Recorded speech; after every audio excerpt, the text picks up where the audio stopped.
Assalamualaikum. Halo sahabat belajar bersama ASN. Pada video kali ini, kami dari tim ASN Min 1 Kepahyang akan menjelaskan beberapa tahap penyusunan SKP menurut Permen Pan RB nomor 6 tahun 2022. So, jangan kemana-mana ya. Stay here and check it out.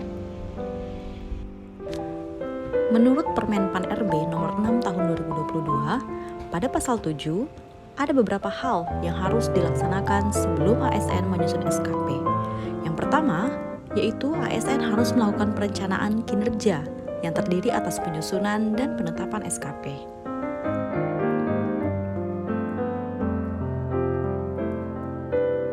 Selanjutnya yang kedua, dalam proses penyusunan SKP tadi, pimpinan dan pegawai harus melakukan dialog kinerja untuk penetapan dan klarifikasi ekspektasi. Penetapan dan klarifikasi ekspektasi ini sendiri dilakukan dengan mengacu kepada beberapa hal seperti perencanaan strategis, perjanjian kinerja unit kerja, organisasi dan tata kerja, rencana kinerja pimpinan, serta kompetensi, keahlian, dan atau keterampilan.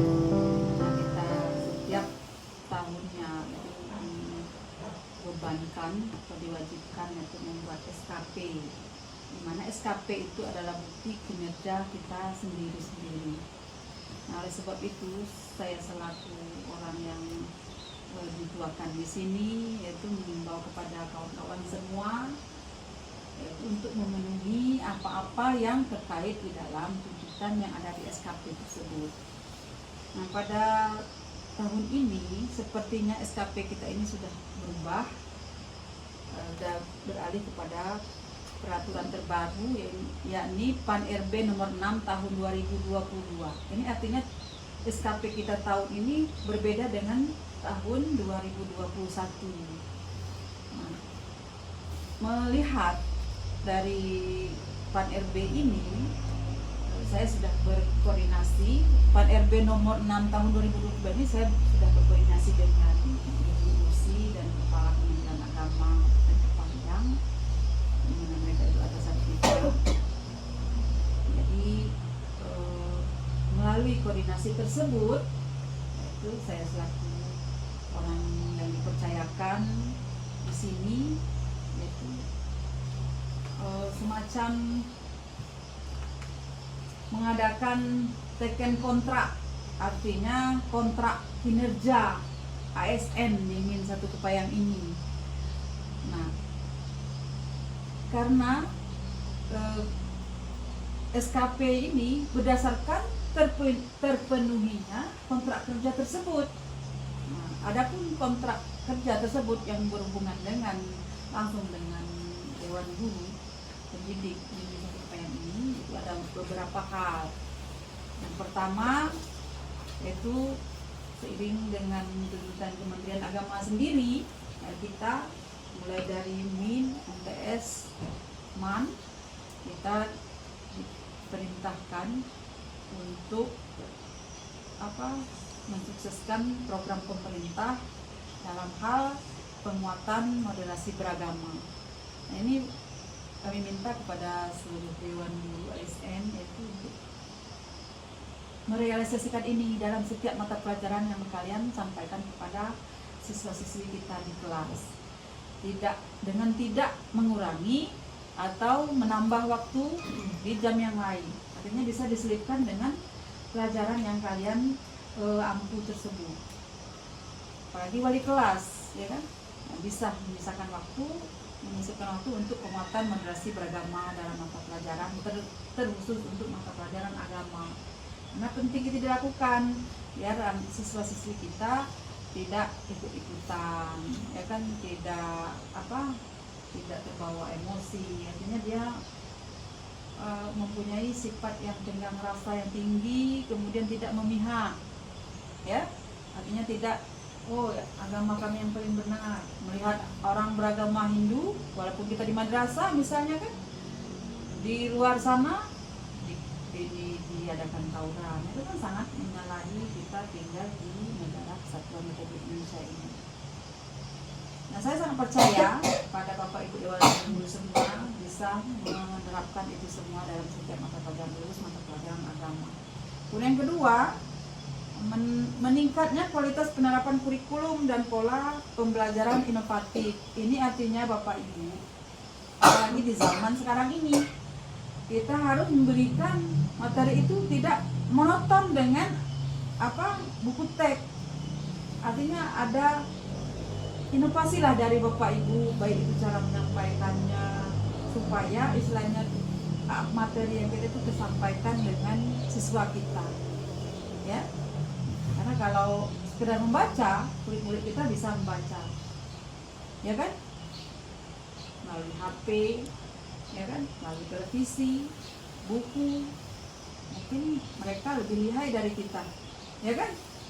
Tapi jangan sampai lebih pintar siswa daripada kita. Artinya kita harus mengikuti perkembangan zaman. Artinya pola belajar mengajar kita, di mana guru sebagai pembelajar, nah itu harus meningkatkan inovasi, ya kan?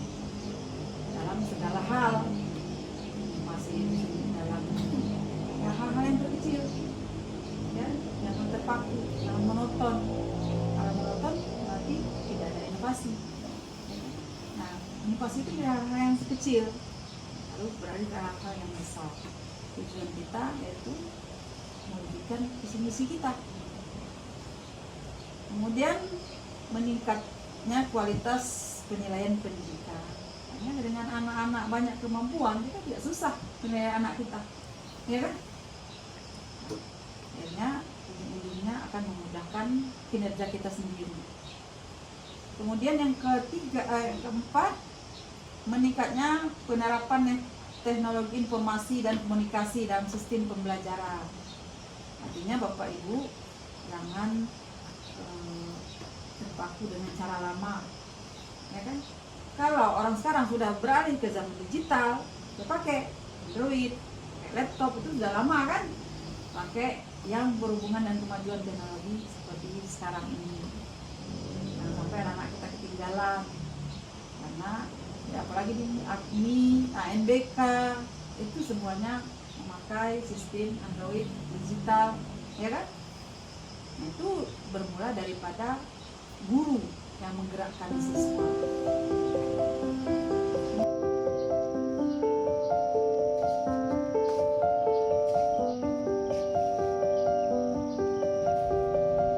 Lalu yang ketiga, penetapan dan klarifikasi ekspektasi sebagaimana yang dimaksud pada ayat 2 tadi merupakan proses untuk menentukan A.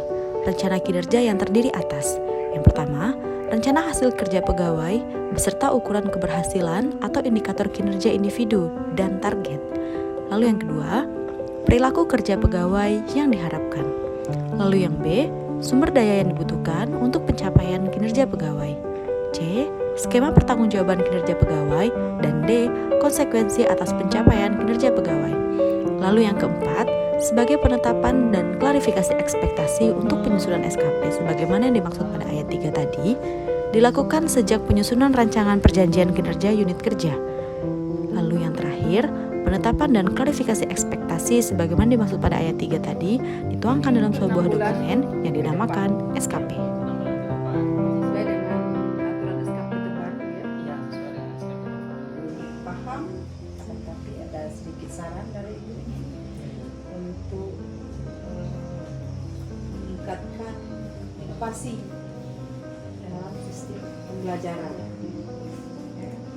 Kayaknya kurang greget inovasinya, jadi untuk lebih ditingkatkan lagi. Nah, saya sangat mendukung untuk kerja yang telah kalian sepakati. Berarti ini sudah deal, ya, deal sesuai dengan kemampuan Bapak Ibu semua, ya kan? Artinya kalian sendiri yang membuat kontrak kerja ini, dan Ibu berharap kontrak kerja yang telah kalian tanda tangani ini